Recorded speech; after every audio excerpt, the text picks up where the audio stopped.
அஸ்ஸலாமு அலைக்கும். Welcome to Safa's recipes. இன்றைக்கி நம்ம கிச்சனில் என்ன செய்ய போகிறோன்னா, வாழைப்பூ வச்சு ஒரு டிஷ். இது ரொம்ப ஹெல்த்தியான ஒரு டிஷ்.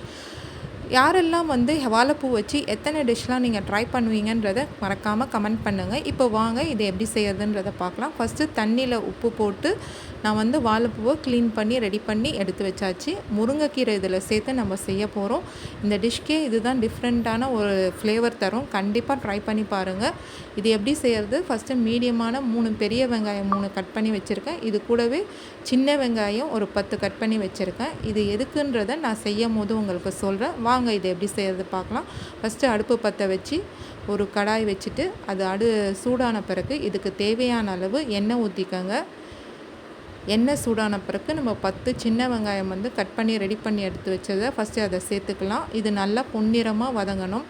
இது வதங்கும் போதே நம்ம தேவையான அளவு கருவேப்பிலையும் போட்டு இதோட நம்ம வதங்கிக்கலாம். இது பொன்னிறமாக ப்ரௌனிஷாக வதங்கணும். இது வதங்கின பிறகு நம்ம வாழைப்பூ க்ளீன் பண்ணி வச்சுருக்கோம், அதையும் சேர்த்துக்கலாம். 5 to 5 செகண்ட்ஸ் இது நல்லா வதங்கட்டும். இது 5 to 10 மினிட்ஸ்லேயே இந்த டிஷ்ஷை நம்ம ரெடி பண்ணிடலாம். இது இப்போ வதங்கும் போதே இதுக்கு தேவையான அளவு உப்பு, ஒரு 1/4 ஸ்பூன் மஞ்சள் தூள் எடுத்து வச்சுருக்கோம், அதையும் சேர்த்துக்கலாம். இதுக்கு மிளகாய் தூள் நம்ம சேர்க்கவே கூடாது.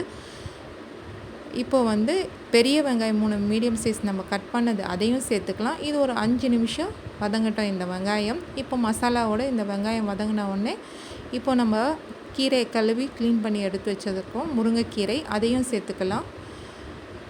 இது ஒரு 5 நிமிஷம் நம்மளுக்கு வேகட்டும். கீரை சீக்கிரமாக வெந்துடும்.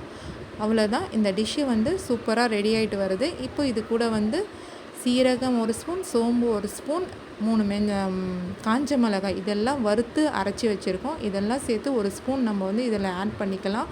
கடைசியாக தேங்காய் துருவல் 2 ஸ்பூன் போட்டுட்டு நம்ம அடுப்பை ஆஃப் பண்ணிடணும், கிண்டக்கூடாது. அவ்வளோதான், வாழைப்பூ பொரியல் ரெடி ஆகிடுச்சு. சூப்பரான பொரியல் ரெடி ஆகிடுச்சு. கண்டிப்பாக நீங்களும் ட்ரை பண்ணி பாருங்கள். எந்த ஒரு கஷ்டமான சமையலாக இருந்தாலும் இஷ்டப்பட்டு செஞ்சு பாருங்கள். ருசி சூப்பராக இருக்கும். தேங்க்ஸ் ஃபார் வாட்சிங். தேங்க்யூ.